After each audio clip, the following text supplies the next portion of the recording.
किसी को एक बार देख लेने से दुनिया खूबसूरत हो जाती है? क्या किसी को एक बार देख लेने से हम ये सोच लेते हैं कि अब इसके साथ 7 जन्मों का वादा चाहिए, साथ चाहिए, संबंध चाहिए? क्या आपके साथ भी कभी कुछ ऐसा हुआ है? देखिए, ये सब बॉलीवुड फिल्मों में ही अच्छा लगता है। अगर निजी जिंदगी की बात करें, रियल लाइफ की बात करें, तो ऐसा कभी कुछ हुआ नहीं है आज तक किसी के साथ। लेकिन हाँ, ऐसी एक चीज हुई है रियल लाइफ में, यानी कि एक फिल्म रिलीज हुई है चांद मेरा दिल, जो धर्मा की फिल्म है, जिसे डायरेक्ट किया है विवेक सोनी ने, म्यूजिक दिया है सचिन जिगर ने। इसकी बातें तो आगे होती रहेंगी। सबसे पहले कॉन्सेंट्रेट करते हैं इस फिल्म की कहानी को लेकर। चांदनी यानी कि अनन्या पांडे, आरफ यानी कि लक्ष्य, दोनों की केमिस्ट्री की मैं बात करूं तो काफी जबरदस्त है, लेकिन शुरुआती में ही आपको दोनों की स्टोरी से जरा भी आप कनेक्ट नहीं फील करेंगे। आपको लगेगा कि यार ये तो बहुत ही प्रेडिक्टेबल सीन हो रहा है, बहुत ही प्रेडिक्टेबल मूवी है, अब इस डायलॉग के बाद ये डायलॉग आने वाला है। वेल, अनन्या एक ऐसी, यानी कि चांदनी एक ऐसे परिवार से होती है जहां पर उनकी माँ को काफी ज्यादा, उनके जो पिताजी हैं, तो इन सब की वजह से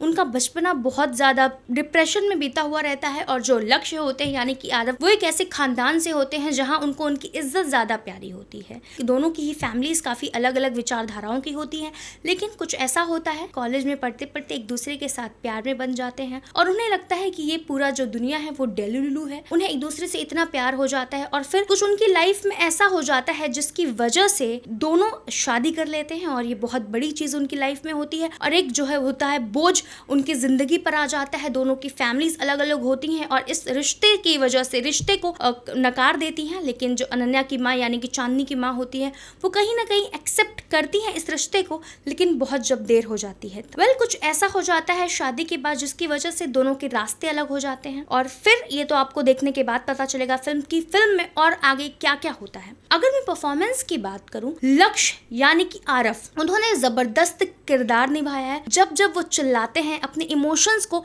सामने रखते हैं, आपको लगेगा कि रियल में कोई इंसान अपने दुख को, अपनी चीजों को सामने निकाल के रख रहा है। बहुत सारे लोगों की तकलीफ जो लक्ष्य होते हैं वो उस किरदार के जरिए बताते हैं, लेकिन आपको ना इरिटेट बहुत करेगा एक कैरेक्टर जो होता है चांदनी यानी कि अनन्या पांडे जिसे निभाती हैं। आपको इतना इरिटेट करेगा, आपको लगेगा कि यार ये किस डेलुलुलु में जी रही है। आपको उसका कैरेक्टर बहुत ही कंफ्यूजिंग लगेगा और आपको लगेगा कि आप इस फिल्म को देखने के लिए क्यों आए हैं। यानी कि दोनों की केमिस्ट्री से तो आप कनेक्ट हो ही नहीं पाते हैं स्टार्टिंग से। और अगर मैं सेकेंड हाफ की बात करूं, इंटरवल के बाद फिल्म अगर थोड़ी सी जैसी अच्छी होने जाती है, फिर अनन्या यानी कि चांदनी का कैरेक्टर कुछ ऐसा कर देता है कि आपको लगता है कि ये किस कंफ्यूजन में बंदी जी रही है और ये क्या एक्चुअली चाहती है। उसे लगता है कि वही सही है और सामने वाला जो इंसान है वो गलत है। तो ये पूरा जो सार है वो मैंने आपको बताया। बाकी दोनों ने काम बहुत ज्यादा अच्छा किया है, चाहे वो अनन्या हो चाहे वो लक्ष्य हो। दोनों की केमिस्ट्री काबिलिए तारीफ है, दोनों का काम काबिलिए तारीफ है, लेकिन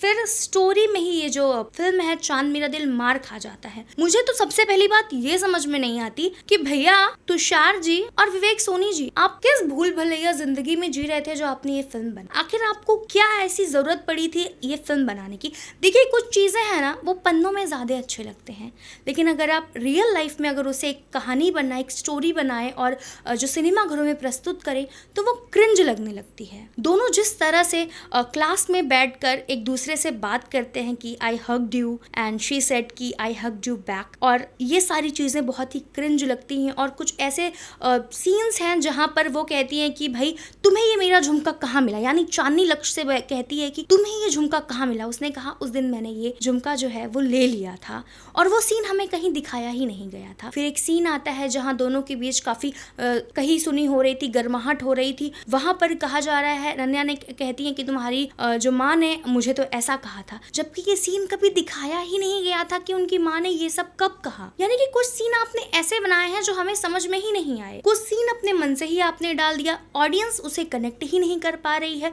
तो स्क्रीन प्ले जो था तुषार का और विवेक सोनी जी का वो सच में बहुत ही खराब था।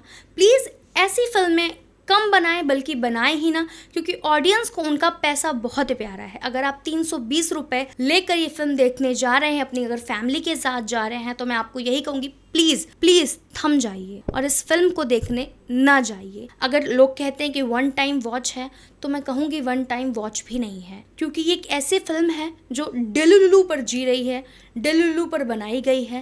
ना ये फिल्म जेंजीज को पसंद आएगी, ना 90s वाले लोगों को पसंद आएगी, बिकॉज आई एम जेंजी और मुझे ये फिल्म बिल्कुल पसंद नहीं आई है। जिस तरह की स्टोरी है वो बिल्कुल काबिल तारीफ़ नहीं है।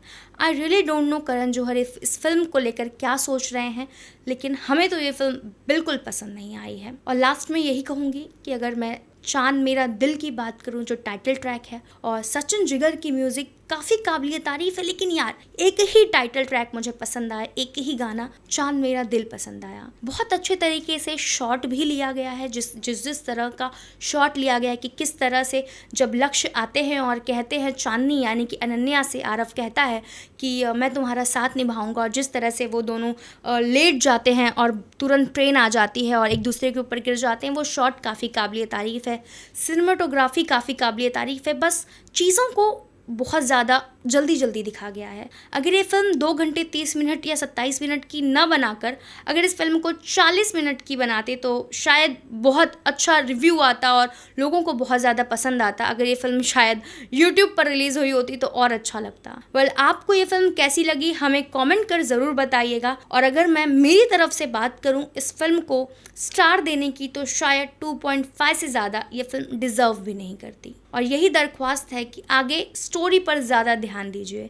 इतने अच्छे एक्टर्स को ख़राब कर दिया गया है, यानी कि अनन्या पांडे जो पहले ही काफ़ी अच्छा रोल निभा चुकी हैं केसरी चैप्टर 2 में, और लक्ष्य बैट्स ऑफ बॉलीवुड कल से इतना अच्छा उन्होंने परफॉर्मेंस दिया है, इन दोनों एक्टर्स को इस स्टोरी में ख़राब कर दिया गया है। वेल, ऐसे ही और अपडेट्स के लिए और रिव्यूज़ के लिए देखते रहिए बज़ूका शो टाइम।